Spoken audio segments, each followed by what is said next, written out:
Pay the player, pimp the pimp. Talking about my pimp juice, your pimp juice, and my pimp juice. This is Tim, this is your Giant Straight Talk, powered by Online Big Blue LLC. Want to talk about, can the OG QB turn around and steal a game in Buffalo? Oh, I think it's a very interesting dynamic to discuss. First of all, we don't know if, we don't know 100% yet if Daniel Jones is going to be out. We don't know yet. You can't say, you know what, with Dave, you know, the Dabellisms are always, you know, it's a game time decision. It's day to day. We've been hearing the same thing about Andrew Thomas. He's been a game time decision. He's been day to day forever now, and we just can't get his ass on the field. But with the neck injury to Daniel Jones and all the other issues that the Giants have, it's interesting to think, could the OG QB come in and turn around and steal this win in Buffalo? It would be the return of the Tyrod to the Buffalo Bills. Of course, he was with Buffalo. He was with Buffalo for a couple of years. He brought them into the playoffs with a wild card berth, and they did lose that game. At 34 years old, he started multiple times. And he just seems to be a guy that if you want to, as a backup quarterback for a short period of time, could he be the answer for the New York Giants? My answer is probably no. Not at this point in time. You got too many things, unless you are going to dramatically change the offense, unless you are going to dramatically have a pendulum shift and go more towards an attacking style offense, go more toward with a little, I should rephrase that, unless you go to more of a 3-step quick drop offense and then add a little bit of an attacking element, maybe trying to develop some plays to go deep, understanding the fact that it's okay to leave either a tight end or a running back into block and maybe not have that running back be Eric Gray. Has anyone ever thought maybe just putting Daniel Bellinger in the backfield? I know it's a crazy idea, and I know more than likely teams are going to be like, well, they're going to throw because Daniel Bellinger's in the backfield, but it's going to allow you an extra blocker. I know it's a crazy idea. I know it's a crazy scheme. And, the Giants with Brian Daboll and the boy wonder Mike Kafka, they got to try something different. They got to come up with something different. They got to come up with a philosophy for Sunday Night Football that is going to allow the Giants to be competitive, because I got my fingers crossed, and I have for the last 5 weeks, but I'm not seeing the competitiveness in this game. I could totally be wrong, and I hope to God I'm totally wrong. I've been totally wrong the last 4 weeks or 3 weeks when I predicted Giant wins, because of the fact that I was thinking, as a fan and not as someone that's taking that step back. I broke my own rules of being objective and stepping back, because it's been so long since we've had a continuum of winning seasons, that I broke my own rule of being objective and not being a fan when I do videos. But at this point in time, if you take a look at the Buffalo Bills, if you take a look at their offense, hell, if you take a look at their defense, and you take a look at the Giants' offensive line, Justin Pugh is not going to come in and save the day. Everyone wants to bring in Mr. Collins, but the problem with Mr. Collins is he hurt himself in December. I think he had his surgery in January. This seems to be like another OBJ tease. And of course, if you go by the Venerable Pro Football Focus, he had a 57.9% rating last year. You talk to some Cincinnati Bengals fans, they said he sucked last year. But it's a giant move to bring him in. Yes, the Giants have signed a couple offensive linemen, but it's one of those things that you have to look at this and just see where you're at. Any given Sunday, that should be the rule in the NFL. That is the rule in the NFL. Any given Sunday, any team can win. But you're going to have a Herculean task or feat here coming in right now, because you're going to have to bring in Saquon. Hopefully Saquon Barkley come back. I am not full of confidence that Andrew Thomas is going to be back, and if he is going to be back, to what extent?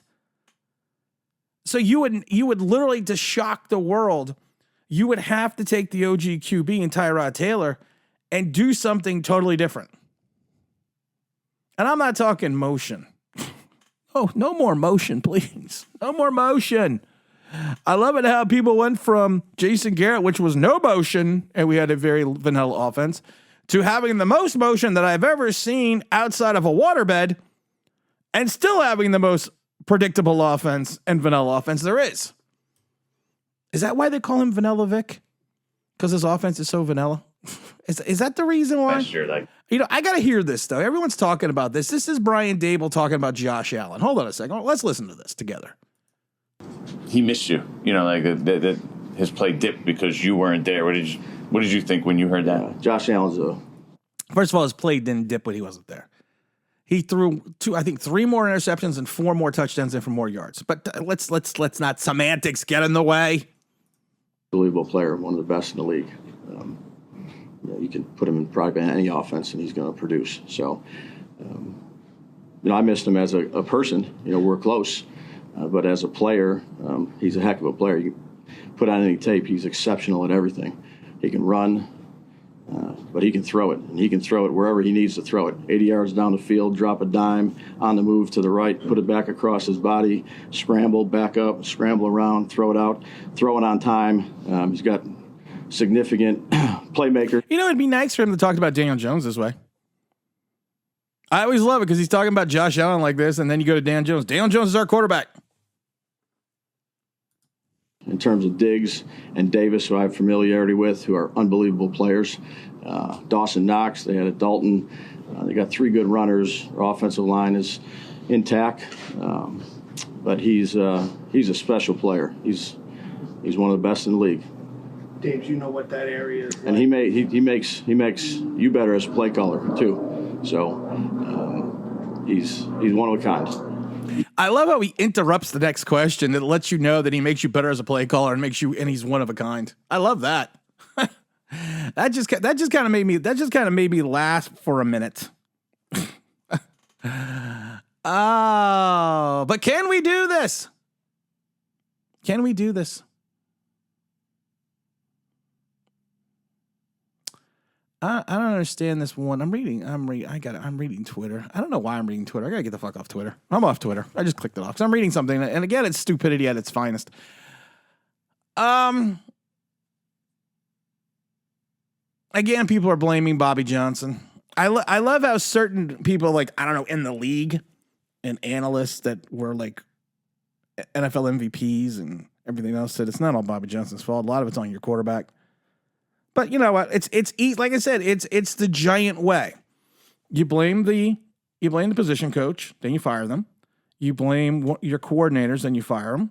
Then you blame the head coach, then you fire him. Then you blame the general manager, and then you fire him. That's what it is. It couldn't just be the lack of talent. It couldn't just be that at this point in time, some of the players we have just aren't good. It just couldn't be that. No, it can't be that. It's always someone else's fault. But at the end of the day, can we turn this around? Can we make this work? Can the OG QB, Tyrod Taylor, like I said, come in, shock the world, and do this? And like I said, unless you are going to just change your entire philosophy, unless you are just going to throw the playbook out the window and just say, okay, this is what we are going to do. We are going to shock Buffalo to the point that they're not going to know what's hit them. And I've said this before. What I would do to shock Buffalo right away, because Buffalo's got a really good defense. What I would do is I would go 4 wide. And I would just tell them, just all run down the field. Go, everyone go, our favorite word, which we don't like to do, a vertical, and just chuck the ball. That's what I would do. Shock them. Mix it up a little bit. Make them understand that we're not going to be this vanilla running team, play action, rollout team that we were last year that everyone has film on. We're not going to do that. We are going to turn around. We are going to shock the world, and we're going to try to hit you deep and hit you deep often and see what happens. You may get Tyrod killed. You could get Tommy DeVito killed. But who cares? You're trying to win a game here. You're trying to go into a situation that you know you can't win. Is this as bad as the Alamo? I don't know, because the Alamo was pretty bad. It turned out horrible for the Virginians. So I just think that if you're going to do something, if you're going to go do something different, you got to do it now. And then I get worried. What if? Then you got to get worried about this. Let's just say, for argument's sake, that somehow Tyrod Taylor goes to Buffalo and beats the Bills. Goes 22-30, 300, 3 touchdowns and an interception, and he shocks the world. And then Daniel Jones is healthy the following week for Washington. Boy, that would just screw up everything. That would be the ultimate. See, this is the thing, though. The way the Giants have been run the last 10, 12 years, that would just be the way it would work. Tyrod Taylor would come in. He would win. Daniel Jones would be healthy for Washington. And then Brian Daboll would probably have to sit there and go, we're going back to Daniel Jones. And then Daniel Jones throws up a stinker against the Commanders. Oh, if this is the last 12 years, that's just the way it would be. But let's see. I'm not counting anything out. I don't think Daniel Jones is going to play. I'm not counting. They haven't signed a quarterback, which kind of tells me that there is a possibility he could play. If he doesn't play, I'm not going to be shocked.